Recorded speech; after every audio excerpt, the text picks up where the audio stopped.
the 23-man list that would play that games against Rwanda and against Zimbabwe. Crucial World Cup qualifying games. I call it crucial because Nigeria in a precarious situation as it concerns their group. Well, all of the 23 players that would help Nigeria navigate their way towards that one. One of the talking points on the show this afternoon once again. Well, some people are talking about the guts of Eric Chell to drop the captain of the team, Ahmed Musa. Well, some people have also tagged it as disrespect, while some also said Ahmed Musa doesn't deserve to be in the final 23 and he has been respected enough by being in the 39-man list. Well, that has generated a lot of varying opinions. Not only Ahmed Musa, well, more stars. Yes, these two guys are plying their trade in the coast of Nigeria. It's definitely the one that happened. It's definitely the one that happened in Cairo, Egypt. Yes, just before Extraordinary General Assembly came on board, and of course, it is no longer news. Patrice Motsepe. Let me address him properly. Dr. Patrice Motsepe has been re-elected as the CAF president for the next 4 years. Yes, he will continue as the CAF president for a second 4-year term after he was elected unopposed at the General Assembly that went down in Cairo, Egypt a few moments ago. We'll be talking about Patrice Motsepe, where games went down yesterday in the UEFA Champions League. 4 games, yes, 4 good games, I must confess, went down right there. And of course, for football lovers, it is one that we definitely enjoyed in that particular one. Well, 4 games played, 10 games, but you would agree with me, the biggest of all games was the one that happened at the Anfield Stadium between Liverpool. Teams are found very, very difficult. Yes, defeating Liverpool. Quadruple hopes turned treble hopes, then treble hopes. Yeah, as a matter of fact, Plymouth bring out 23 players and Eric Chell eventually came out with 23 players. Let me first get your thoughts on the 23 players that were released. Do you think this is the best that Eric Chell could come up with at this particular point in time, Sports Princess? Good afternoon to everybody. Good afternoon to you, Sport on Fire. Good afternoon. It's good to be back on another exciting episode of Sport on I-FLIER 103.3 FM, the midweek. Absolutely, yeah. And about the 23 man squad list for the Super Eagles of Nigeria. Honestly, I feel like, for now, I think it did well, but some things that you just expect better, or some players that you feel like they should have gotten a call up. I think the likes of Frank Oyeka, just like I said yesterday, I think Frank Oyeka, one notable absentee. Yeah. The devs are better than Joe Aribo. Honestly, I feel like Joe Aribo is good, but you can't.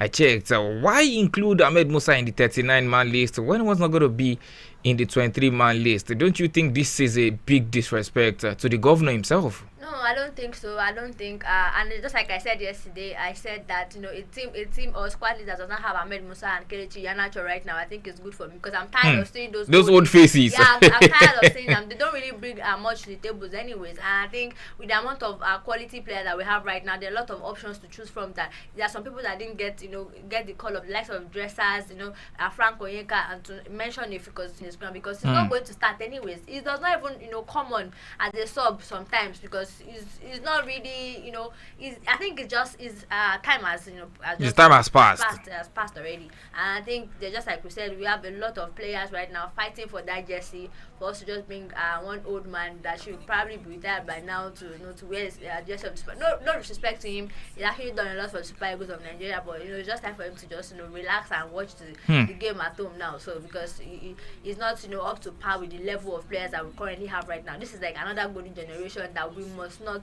waste. We must actually make good use of them, because if we don't do, only God knows when we're going to get this kind of generational players again. I'm not like I'm trying to hype them up, but they're actually doing well in Europe and competing at the highest level. And it's been a long while before we've seen that. I think the last time I saw that was probably in the late 90s and early 2000s. So it's great to have this quality players, this set of players, this group of players in the team. And I can't wait to see what happens though, because for the first thing first is we already qualify for AFCON. Yeah. Now the next step is to qualify for the World Cup, and not just qualify but actually do well there. And I hope Eric has what it takes to actually take them to the next level. I hope he does. Well, we'll find out if he does know, if he does have what it takes to take Nigeria to the 2026 World Cup. I know Biodo Sport has also got a lot of reservations on that Eric Chell list. But before I come to you, Biodo Sport, let me quickly roll out the Nigerian squad again. We've got goalkeepers Stanley Nwabali of Chip,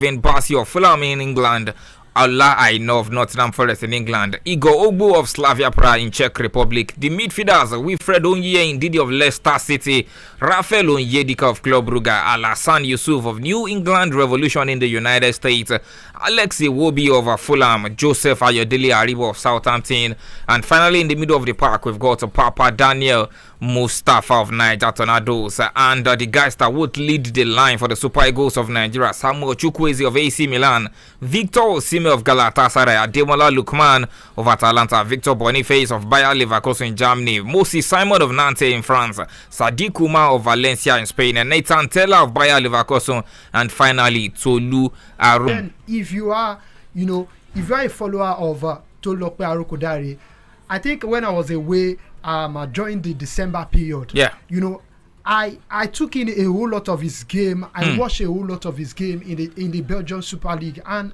I was really impressed with what I was seeing because of his aggression, his alertness, his technicality. He's quite good on the air. He's quite good with his feet also, and I'm seeing a semblance of what Victor Osimhen is giving us in the national team. So all he needed right now is to get that chance, and once you get that chance you have to deliver, because the national team is not your club. Your club definitely you have a lot of game to make up for the errors, but then the national team doesn't give you that leverage, so you have to bring your A game to the table, and I think that has been the Achilles heel of some of these players also, who has failed to live up to expectation with the national team.